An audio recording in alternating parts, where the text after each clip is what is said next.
Hey, everyone, welcome back. Before we start, we would like to thank you all for the support you've given us. Our mission is to make psychology and mental health more accessible to everyone, and you help us do that.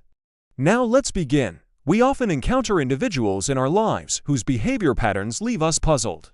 You might have come across someone who seems charming, free-spirited, and adventurous, yet exhibits certain signs that suggest they may not be ready for a committed relationship. If you've ever been intrigued by someone who walks this fine line between excitement and uncertainty, this video is for you. We will be discussing 15 signs that indicate whether they belong to the streets.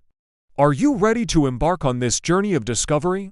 Let's dive into the signs that reveal all. 1. Smoking, drinking, and drugs. Imagine sitting across from someone in a dimly lit cafe, their face half hidden in the shadows as they take a drag from a cigarette. Their eyes, though, are bright and animated as they talk about their latest escapades. Have you ever met someone like that? Do you know anyone who uses these substances to ease their emotional burdens or escape the pressures of daily life? People who belong to the streets often use substances as tools to dull the shame and turn down the volume of their conscience. It's not about having fun or enjoying themselves. It's about escaping the weight of their actions and the consequences that come with them. This can manifest as drinking to forget, smoking to relax, or experimenting with drugs to escape reality. 2. Male friends. Picture this. It's late at night. You re-scrolling through your friend's social media feed and you see a series of posts from their night out with their male friends. The images show them laughing, joking around, and generally having a good time, but something about it feels off. Maybe it's the close proximity of their group of male friends or the overly friendly captions they use. Perhaps it makes you wonder if their intentions are pure or if there's more going on beneath the surface. People who belong to the streets often surround themselves with a close-knit group of male friends who act as a sort of gang or brotherhood. They use this network for validation, attention, and even as backup options when things go south. Having too many just friends is not a coincidence.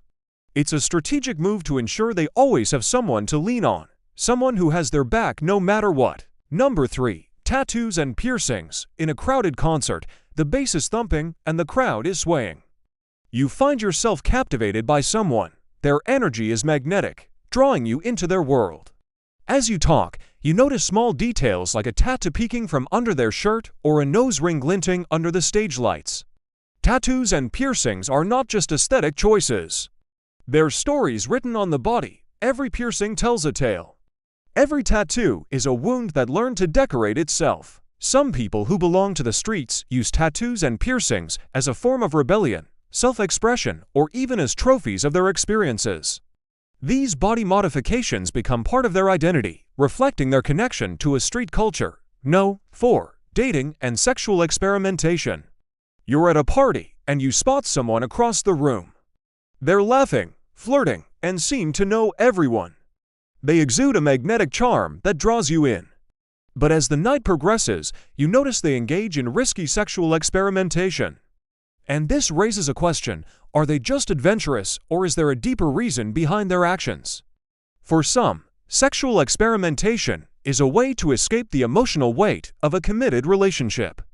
They're not looking for love or a deep bond. 5. Extroversion. Picture this: a bustling music festival. The air is electric with excitement, and the music is pulsating. You see someone in the crowd, dancing with abandon, laughing loudly, and seemingly connecting with everyone around them. Extroversion can be a sign that someone feels the need to constantly be surrounded by people to avoid facing their inner demons. They may use parties, social events, and crowds as a way to escape the quiet moments that force them to confront their true selves. The louder the room, the easier it is to avoid reflection. People aren't company, they're camouflage. 6. Single at 30. Imagine strolling through a park on a Sunday afternoon. You see a group of friends laughing and picnicking. One of them, however, sits quietly alone, scrolling through their phone. When the others leave, you notice they pull out an old photo album, a wistful smile touching their lips. Being single at 30 can be a choice, but it can also be a sign of a troubled past.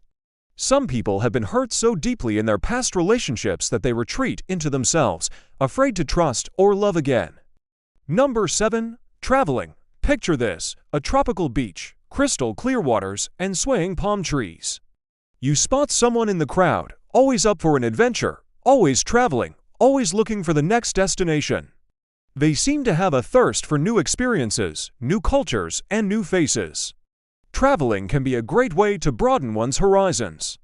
However, for some, it becomes a means to escape a stagnant life. The allure of the new wears off quickly, and they're off to the next place, never staying long enough to form real connections.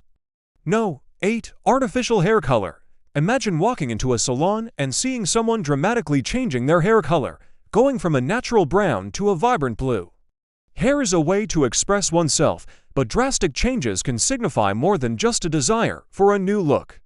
When someone reinvents their outer appearance, especially after a breakup or a period of sadness, it could be an indication that they're grappling with internal chaos. No. 9. Multiple dating apps. Picture swiping through a dating app and coming across someone who has a profile on almost every platform, from Hinge to Tinder to Bumble. This person seems to be everywhere, and it raises a question: are they really looking for love, or are they playing the field? People who belong to the streets are often skilled players in the dating game. They understand its rules and how to manipulate them to their advantage. Instead of being loyal to one platform, they cast their net wide, increasing their chances of finding someone to satisfy their immediate desires. Number 10 says, I hate drama early. Imagine messaging someone and innocently asking about their day. Their response surprises you with a quick, I hate drama. While it might seem like a casual statement, it could be a red flag indicating that they're defensive and closed off. People who truly avoid drama never mention it because drama is not something they engage in. It's not part of their vocabulary. To them, the word drama carries a negative connotation. So they try to eliminate any possibility of it arising by stating their dislike for it up front.